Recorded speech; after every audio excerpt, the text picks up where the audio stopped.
झामुमो के कद्दावर नेता हेमंत सोरेन की गिरफ्तारी के बाद सियासी हलचलें जहां तेज हो गई है, वहीं पे ब्यूरोक्रेसी लेवल पर भी कई तब्दीलियां सामने आ रही हैं। अभी अभी जस्ट एक समाचार आया है कि मुख्यमंत्री के प्रधान सचिव रहे विनय चौबे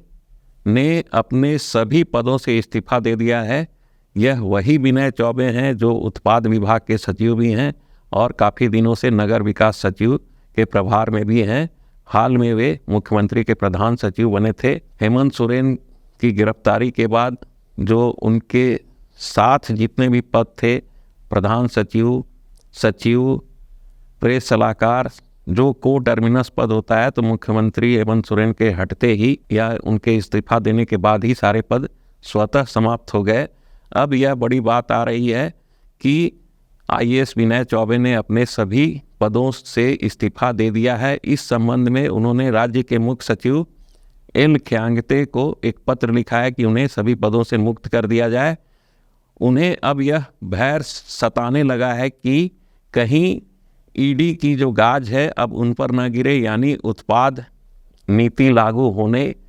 के पीछे जितने भी लोग थे, अब ईडी की गाज उन पर गिरनी तय मानी जा रही है। ईडी राज्य में नई उत्पाद नीति को लेकर पहले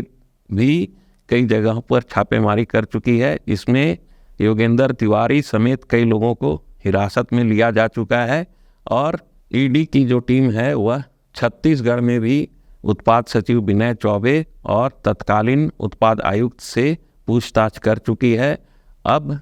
ईडी ने झारखंड के उत्पाद विभाग के संयुक्त सचिव रहे गजेंद्र प्रसाद सिंह समेत अन्य अधिकारियों को तलब किया था, जिसमें इन लोगों ने ईडी के समक्ष उपस्थिति अपनी दर्ज नहीं कराई थी। यानी झारखंड में जिस तरह छत्तीसगढ़ शराब घोटाले का कनेक्शन सामने आया था, उस समय उत्पाद सचिव विनय चौबे ने यह कहा था कि नई उत्पाद नीति के लागू होने से झारखंड के रेवेन्यू में काफ़ी बढ़ोतरी होगी और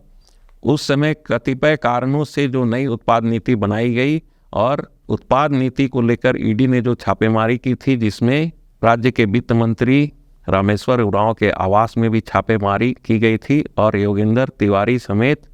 3 दर्जन से अधिक ठिकानों पर छापेमारी की गई थी और उसमें नगद राशि समेत कई बहुमूल्य दस्तावेज बरामद किए गए थे। यानी जिस तरह से जनवरी 2024 में ईडी की टीम ने छत्तीसगढ़ में 70 लोगों पर एफआईआर दर्ज किया और कहा कि वहां पर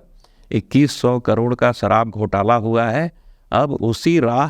की अगली कड़ी झारखंड है, जिसमें उत्पाद नीति को बनाने वाले Chhattisgarh state marketing corporation limited के जो एमडी रहे थे एपी त्रिपाठी समेत